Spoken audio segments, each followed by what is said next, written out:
you know, from your experiences, and we talked about it before the Super Bowl as well, that it is an offensive lineman's worst nightmare to hear his name called as much as you've called Will Campbell's name here. Yeah.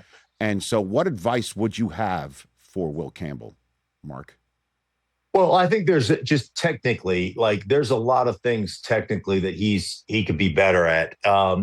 He gets too deep, and he gets turned perpendicular to the line of scrimmage. And one of the things you have to have as an offensive line, you got to stay parallel as you can to that line of scrimmage. When you get turned, so when you're coming off the line of scrimmage, if you get turned perpendicular to the line of scrimmage, you open up an invitation to get bull rushed. You open up a soft pocket. You open up a short edge on the outside, and you open up a hole on your inside. And so he's very predictable in his pass sets, and he consistently gets turned, and he doesn't attack the line of scrimmage enough. So some of that would be, you know, how do you take the passive out of pass protection? How do you change up your sets? How do you attack the line of scrimmage based upon the routes and the route combinations? We call the 3-step drops, Rich. Those are all called in the huddle. So if you're going to go 2 jets, could be 200 jet. That's a 3-step drop where I can attack.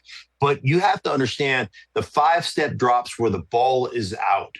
And so how can I take the different 5-step drops that we call and understand which ones I can attack line of scrimmage and treat them like a 3-step drop?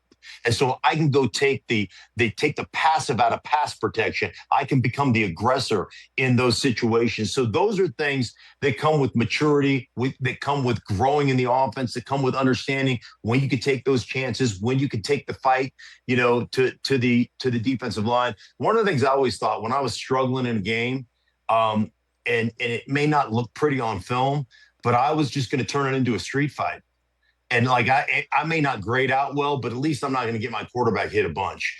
And I want to do that at the line of scrimmage as much as I can possibly do that to slow them down. And like I said, to take that passive out of pass protection. And that never happened for Will Campbell. And a lot of that's because he's a young player. And I still think he's a really good player. And when I hear people say, oh, well, he's got to move inside because he's got short arms, those people don't know jack squat about football. It has nothing to do with short arms.